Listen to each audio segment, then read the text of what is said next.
Hello and welcome to this special discussion on the wire to take stock of the meeting between Prime Minister Narendra Modi and President Trump, which is concluded.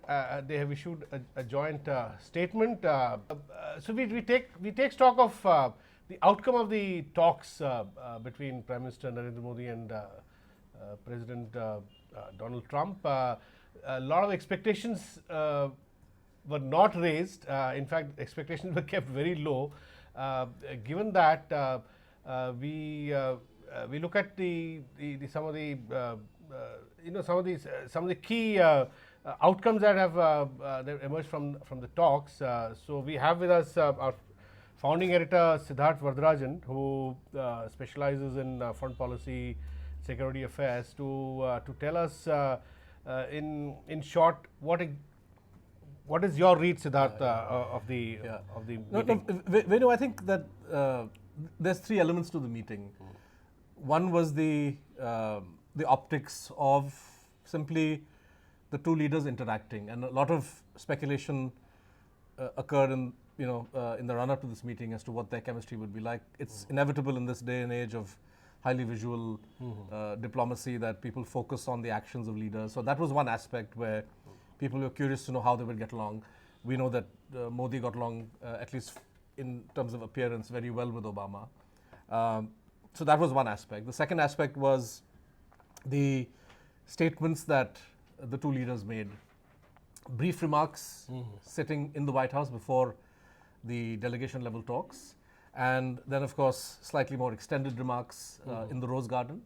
And finally, the joint statement, which the two countries issued at the end of the visit. And I think that of these three, the joint statement, to my mind, is the most important, because it gives us a glimpse into where Donald Trump wants to take the US-India relationship. We know that India, ever since Prime Minister Modi came to power, but even earlier, has regarded its relationship with the US as arguably its most important one.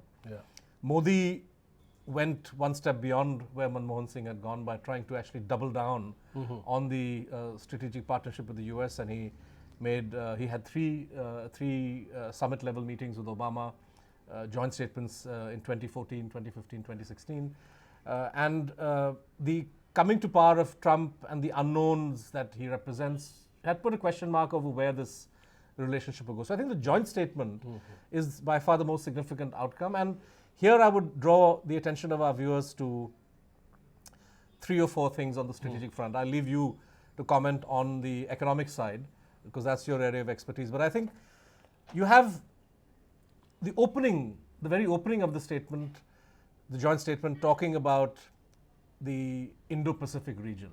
Now, this is a phrase in earlier statements, and I went back and checked. We know Indian officials have been quite happy to use this term Indo-Pacific to describe the vast expanse of oceanic or geopolitical space from the Indian Ocean to the Pacific, where obviously the US, China and India are the big players. As we've been referring to this as the Indo-Pacific. Were you surprised by the use of I was surprised by the term upfront? Absolutely, because in to have this in the joint statement. You thought that Trump may not endorse it the way Obama did, No, is it? see, Trump, even Obama didn't go so far as to incorporate the Indo-Pacific in joint statements. So the earlier joint statements talk about the Asia-Pacific region, which is the accepted geopolitical term for this region. There's a difference here. So Indo-Pacific, in a way, foregrounds the presence and the role as a strategic player of India in this vast oceanic space, which, as the name suggests, includes the Pacific, hence includes maritime domains, where until now we have assumed that the Chinese and the Americans are the principal players. So I think that the foregrounding of this phrase, Indo-Pacific, and then leading very quickly. So this is how important this is. I think it is. And then and what about Trump also specifically mentioning the joint exercise in the Indian Ocean the next month? Yes, I mean, I think was it referring to the Malabar? He's referring to a trilateral exercise. India has annual Malabar exercises with the US, and from time to time, third or fourth countries are grafted onto this. The forthcoming Malabar will include Japan. This is something that has been known in the past. It was perhaps announced a month or two ago, but in this joint statement, you have, after reference to the Indo-Pacific, this idea of referring to China in an elliptical manner. So there's a reference to, if I just read from the joint statement, that the two countries committed to a set of common principles for the region, according to which sovereignty and international law are respected and every country can prosper. To this end, and this is the important point, the two leaders, one, reiterate the importance of respecting freedom of navigation, overflight and commerce throughout the region. This is a reference to the South China Sea dispute. Second, call upon all nations to resolve territorial and maritime disputes peacefully and in accordance with international law. This is, again, a clear reference to China's disputes with the Philippines, with Vietnam, and its tendency, in a way, to act unilaterally. You think China will respond? Possibly. Third, and this is, again, interesting from the point of view of One Belt, One Road, the joint statement says that the two leaders support the bolstering of regional economic connectivity through the transparent development of infrastructure and the use of responsible debt financing practices while ensuring respect for sovereignty and territorial integrity. There's also a dig at OBOR. Absolutely. And it calls on other nations in the region to adhere to these principles. So in the run-up to the OBOR summit, India had stressed that OBOR, or the Belt Road Initiative, is no good because, one, it represents a kind of unilateral act by the Chinese. It represents or plays fast and loose with sovereignty claims of countries. We've also made open statements that there are environmental implications, there are financial implications and so on. So for the US to, in a way, broadly endorse what India's outlook is on BRI, I think is significant. On Pakistan, for the first time, you have, in a joint statement, the Americans committing to making a call on Pakistan to ensure, quote, that its territory is not used to launch terrorist attacks on other countries. Until now, the only reference to Pakistan that we've seen in bilateral statements is a line where India and the US jointly call on Pakistan to expeditiously bring to trial the perpetrators of 26/11. So here you have a line added, which is significant, that Pakistan has been called upon by the US and India together to ensure that its territory is not used to launch terrorist attacks in other countries. So that's significant. And how important is declaring Salahuddin global Well, terrorist? I think this was, in practical terms, it doesn't really matter because the declaring somebody as a globally, I think the phrase globally designated, designated global terrorist essentially means a freeze on any of his assets in the United States or in areas under the US jurisdiction. I'm sure that Salahuddin does not have assets in the US. But as a signal, I think this is, again, something which the Indians have welcomed. I should add that the group he heads, which is Hizbul Mujahideen, has unfortunately not been given the same status in terms of being called a foreign terrorist organization, which is what the US calls the Lashkar-e-Taiba and the Jaish-e-Mohammed. But nevertheless, the naming of the leader of a group, which is, of all the different jihadi organizations, the one that is considered most authentically Kashmiri, because Salahuddin is a Kashmiri. The head of Lashkar-e-Taiba, Jaish-e-Mohammed are Punjabis. The Kashmir emphasis is also well, in significant. a way, I would say that Mr. Modi and his officials can come back and in a way say that they have managed to push the Americans to accept India's reading of what's happening in Kashmir and the role of Pakistan-based individuals and organizations. And I think that's something that's significant. From the US point of view, there's a huge reference to DPRK, to North Korea, in the joint statement. Earlier statements have perhaps had a line or two, but I think this represents the priority that the Trump administration places on North Korea. So, China, Pakistan, and DPRK, these are new elements in the joint statement. There is a stronger endorsement of India's membership drive for the NSG than we've seen in earlier US joint statements. So all told, a very clear signaling by the Trump administration and by the president, the US president himself, that he wants to deepen the strategic partnership with India. He clearly anticipates a sharpening of relations between the US and China.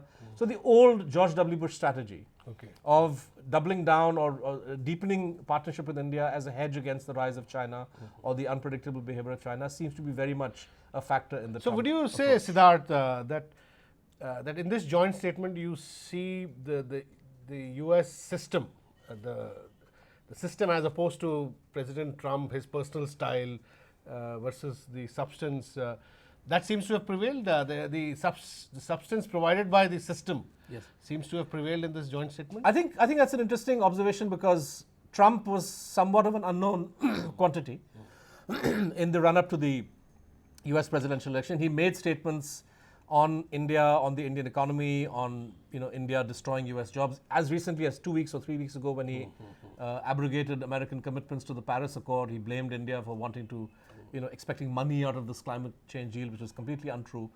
Those are his natural instincts, apart from, of course, making a deal. Although climate change was not discussed, I'm told. There's just one. They avoided the discussing in detail. They avoided the C word.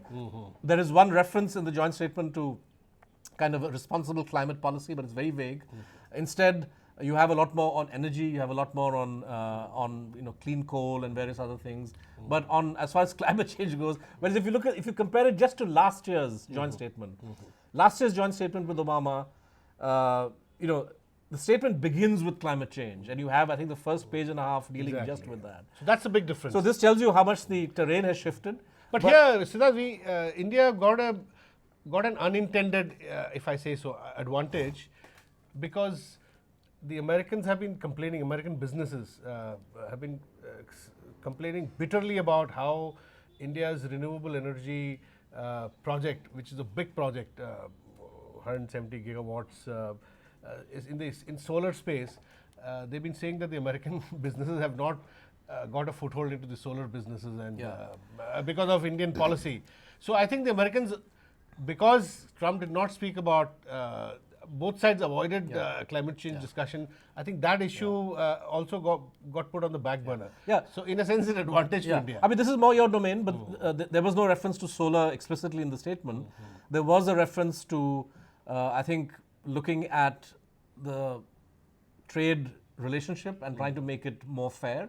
And I think more market access. More market access. I think these are all code words for obviously pushing the agenda of American companies. But coming back to this issue of establishment, Trump's own instincts in the campaign were, in grand geopolitical terms at least, to move away from the idea of Russia being the US's principal threat to focusing more on China.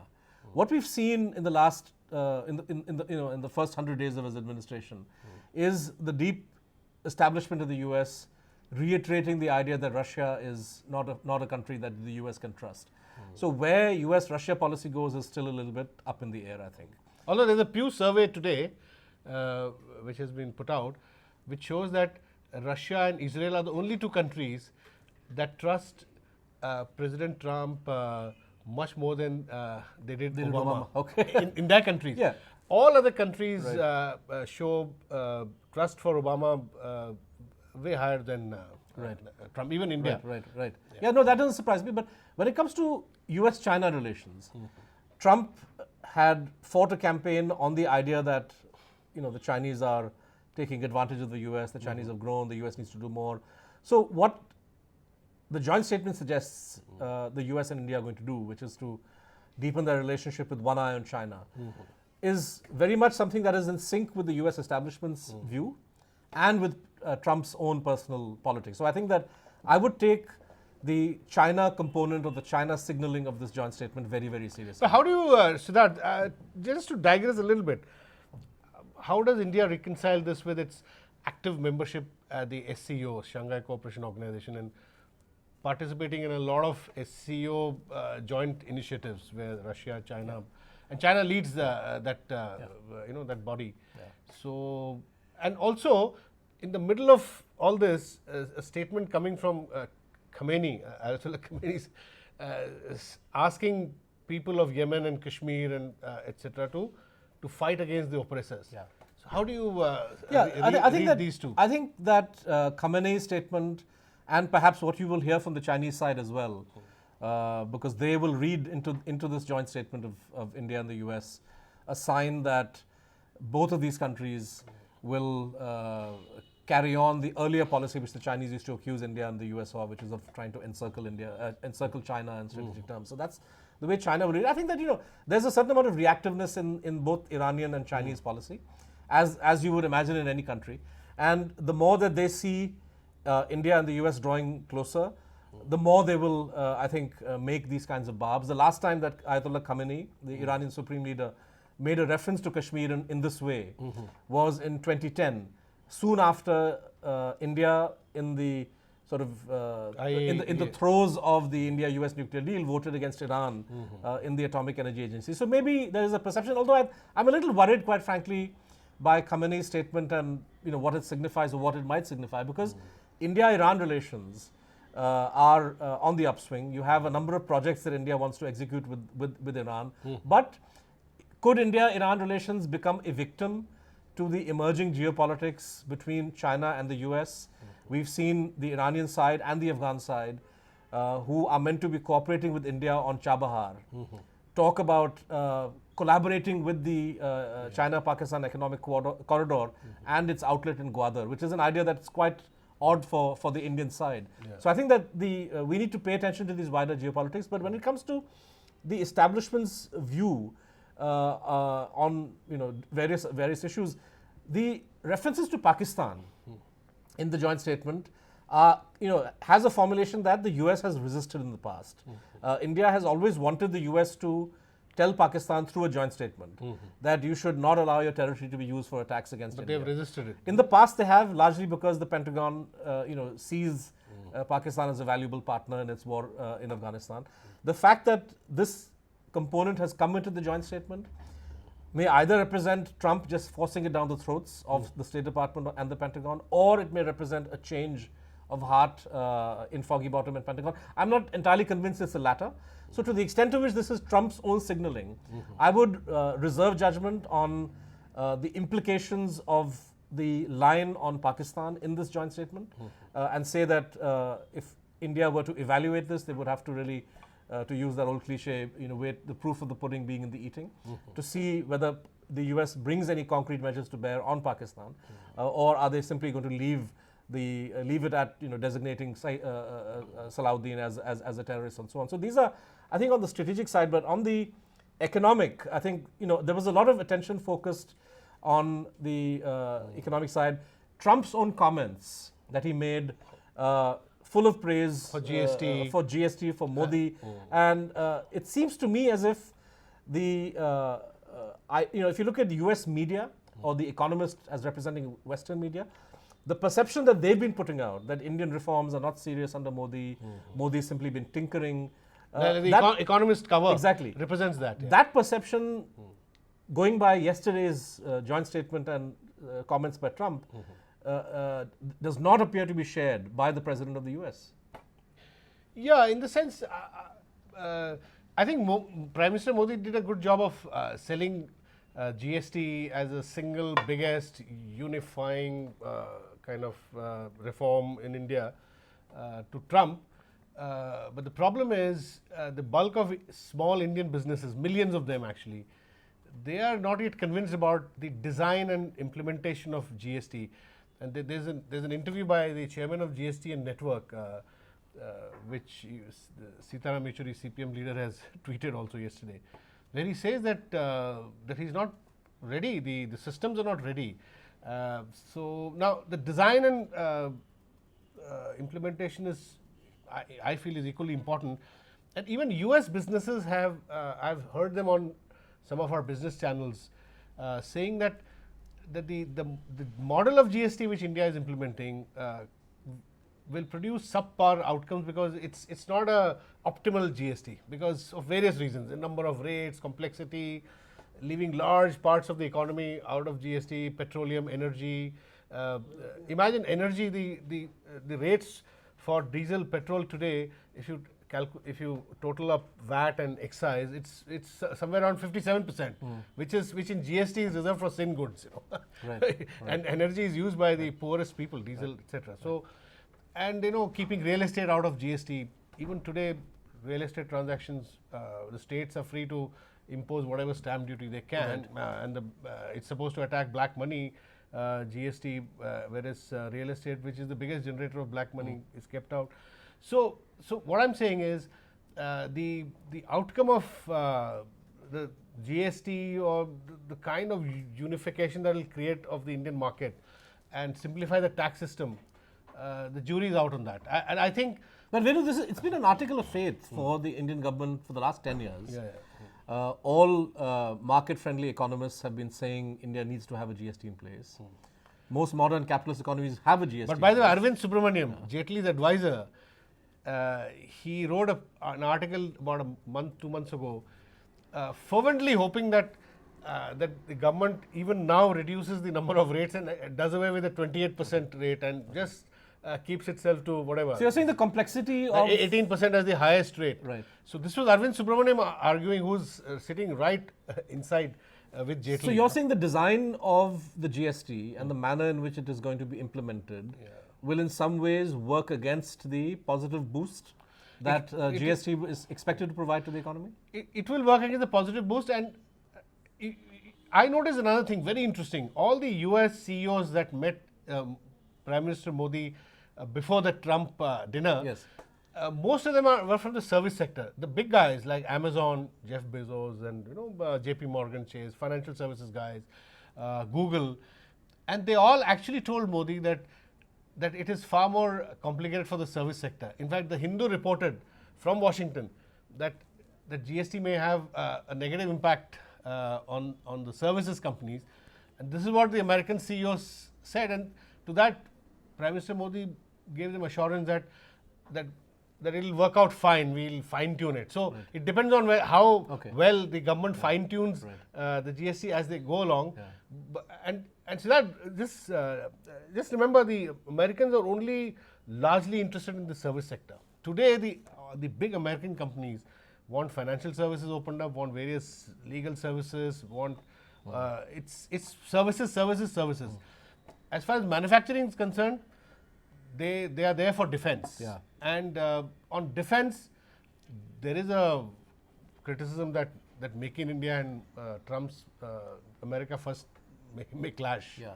So well, I mean, I suppose if the US succeeds in shifting obsolete production lines that may have some value for India or for export to third countries, this is the argument being given. Lockheed Martin, for example, well, I personally feel to relocate the F-16 to India. Yeah, I personally feel that if, for instance, if F-16 is or Boeing, if they slowly, gradually start shifting production base here, it will take a while for employment to shift entirely to India, because initially many of the parts will come from there. Correct. So it will be more business for America. Venu, I was intrigued by one part of the joint statement on the economy, where it's, they list the various sort of heads of the economy where India and the US expect cooperation. They say increasing market access. So the US and India plan to undertake a comprehensive review of trade relations with the goal of expediting regulatory processes, ensuring that technology and innovation are appropriately fostered, and increasing market access in areas such as agriculture, IT, and manufactured goods and services. And how come retail, which was such a big thing that the US was pushing under Obama, doesn't find much of a mention? Is it something that the US has lost interest in, that FDI and retail, virtually every meeting over the past 10 years, this was an article of faith for the US to push on that front? Maybe they've shifted relative importance to other issues. Right. Like defense is a big push. Making money on defense, making money on financial services. Maybe Walmart India is not such a big this thing in Walmart's scheme of things now, because they normally follow the interest of the biggest monopoly business there in the US. I think the Europeans were also pushing a lot more for FDI and retail. Companies like Tesco and Carrefour. So Carrefour, etc. Some of them have actually gone back also. They were in wholesale, but in fact, a lot of American businesses actually have left India in the recent past. General Motors, I'm told, have wound up and shifted production back to. But what the US is really interested in is, it was captured by the CEO of a company, of a financial services company, who on record said that they are interested in the two big processes which are happening in India. One is digitization, financialization of the economy, and formalization of the informal economy. Right. Now, I find this very interesting because it has profound impact on India's political economy. When they say they are interested in formalization of India's informal economy, they are talking about the some of the objectives of demonetization. Pushing, Yeah. really sort of. I mean, capturing transactions. Yeah, making the informal economy hitting them so hard because they only dealt in cash, so that they move up to, or they get sort of taken over by the formal economy. This the Americans are very interested in, and financialization is also in the context of how since all this money lying under mattresses, as she said, the CEO of that company, they now come back into the banking system. So they will now create a larger pool of savings, Yeah. which the American insurance companies, American banks, and that is the next step. Right. They will force India to open up financial services, which of course the RSS and the left have been resisting unequivocally. Right. So there will be a lot of tension between Modi and his Sangh Parivar pressure groups When it comes to this agenda. on this formalization and financialization of India's economy. I think it's very important political economy. Venu, two further questions, again linked to Modi's, to the joint statement and Modi's visit, and in particular, he wrote this op-ed in the Wall Street Journal where he referred to 7,000 decisions / reforms that his government has taken. Now, obviously, that's a mind-boggling number. I'm sure that his speechwriters or op-ed writers did a fact check, and I wouldn't dispute that number. But the sum effect of these 7,000 measures perhaps have not kicked in a visible fashion yet.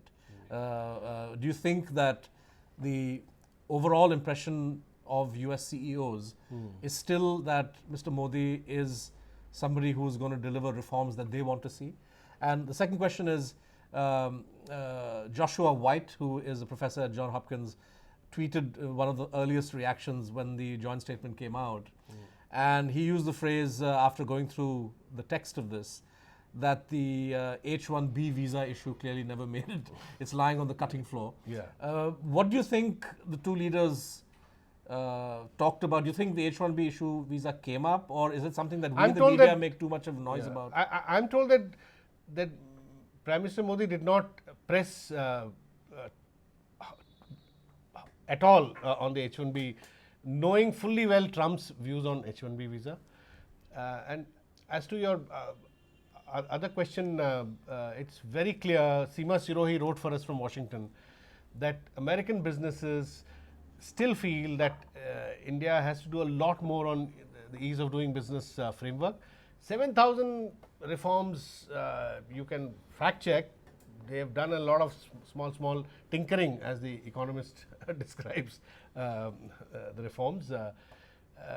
Net, how should it translate to experience on the ground for businesses? We are still at 130 in the ease of doing business World Bank pecking order.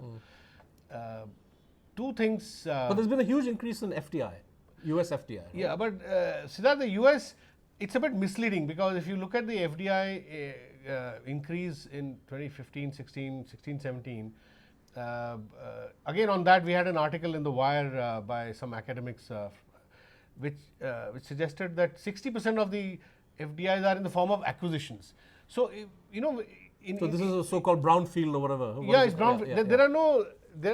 I would like to see 5 big billion-dollar new projects which are foreign investment driven in partnership with domestic. I don't see that. A $13 billion takeover by Rosneft, Russian oil company of SR, is the biggest single FDI which came in 2016. But should we be happy about it? Because it's distressed sale of assets. And I am told under the new bankruptcy code, which is a good thing, at least it's moving the factor of production, at least capital is going towards people who can run the companies. Mobility of capital is increasing. But I am told Canadian pension funds and some global pension funds are ready to participate in the auctions where banks are just auctioning these assets of Indian companies which will not be able to pay back debt.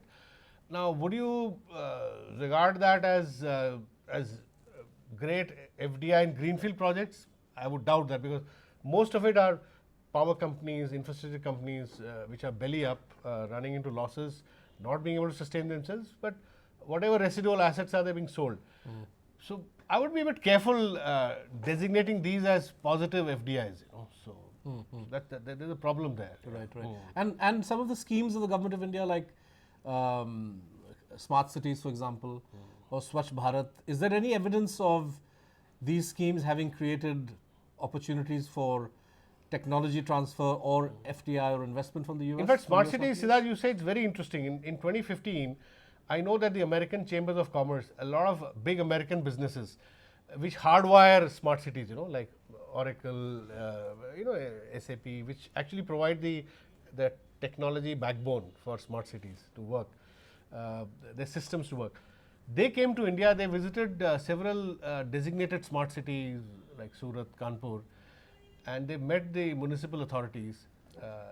And to their surprise, they found that those people were asking these American companies to put in the investment to bring in the large amount of interest for for building those smart cities, whereas they were under the impression that the government would allocate funds, state government, center together, and that they would get contracts. And they would get contracts to hardwire those cities. Right. So they were sorely disappointed. They went back, and in the last 1 year, we've not heard much about even the government talking about smart cities.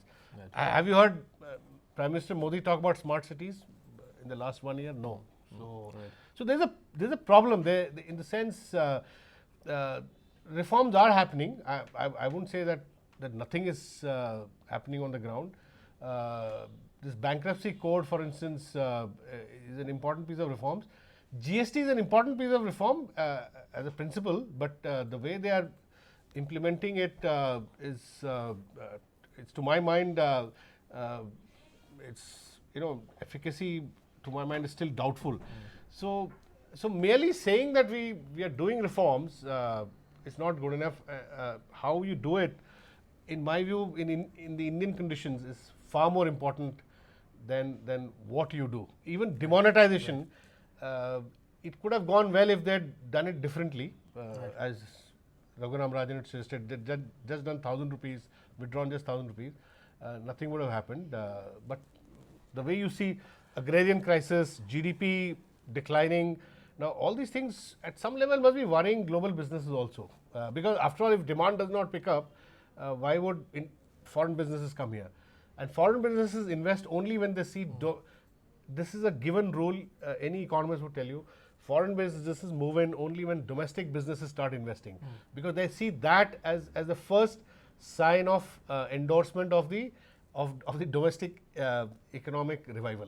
So relating the sobering stuff that you've been saying to Mr. Modi's visit and the joint statement, it would appear that the strategic and political component of the visit and the joint statement is perhaps more important and arguably even more path-breaking than whatever is said on the economic side. Would that be a fair assessment, at least as far as your expectations of investment and technology shifts following the visit?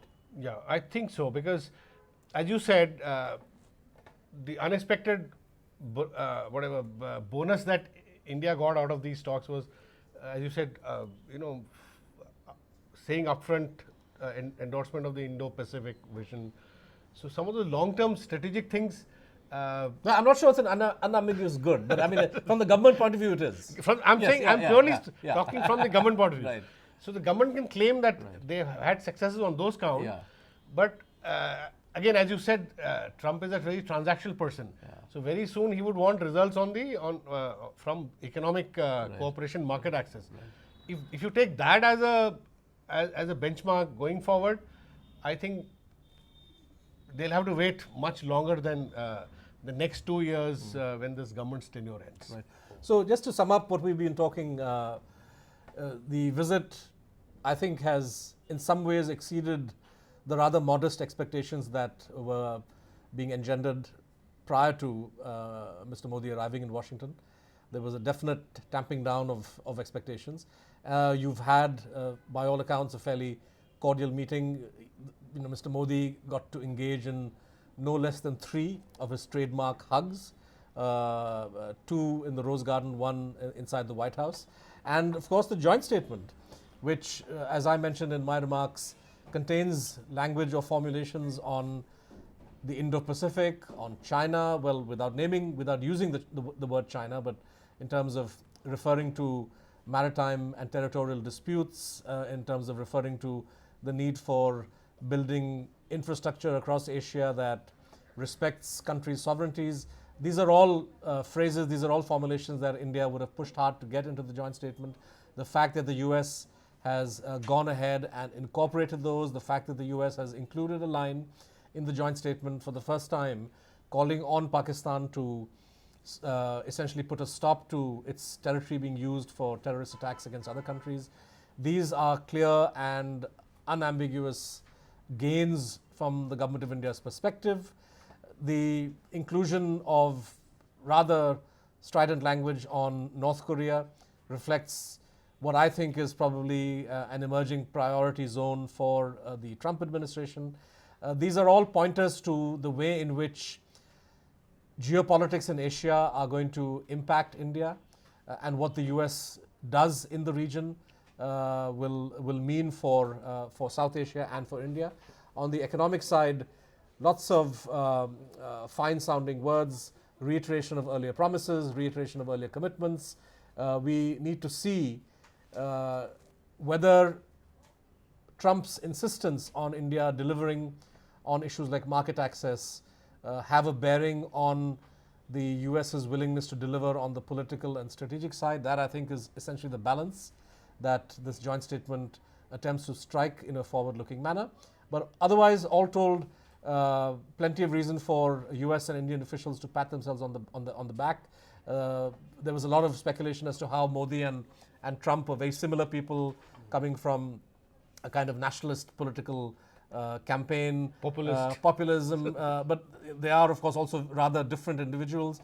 The fact that they appear to have hit it off is something which will, have led to much relief both in Washington and New Delhi. But the manner in which the relationship evolves, I think, will have a lot to do with other pieces of the regional and geopolitical puzzle. We don't know, as of now, exactly how US policy towards Afghanistan will evolve, towards Pakistan and Afghanistan will evolve. US-Russia relations remains a big imponderable. And US-China relations, if the last 2 decades is any guide, can blow hot and blow cold. And what India needs to guard against in some ways is developing a deepening relationship with the US that is based on what may be a transient or transitory US perception of China that is negative. The reason I say this is something India needs to be wary of is because as that US perception changes from negative to positive, it has its own consequences for the US-India bilateral relationship. And we saw an example of this in the transition from Bush to at least the first years of the Obama administration. Thank you very much for watching. We have plenty more on the wire.in itself, analysis by Manoj Joshi, by Nirupama Rao, by Seema Sirohi, reporting by Seema Sirohi, and our diplomatic correspondent Devi Rupa Mitra. So for everything about the visit and its consequences, keep reading The Wire. But thank you very much for joining M.K. Venu and me in this discussion. Thank you.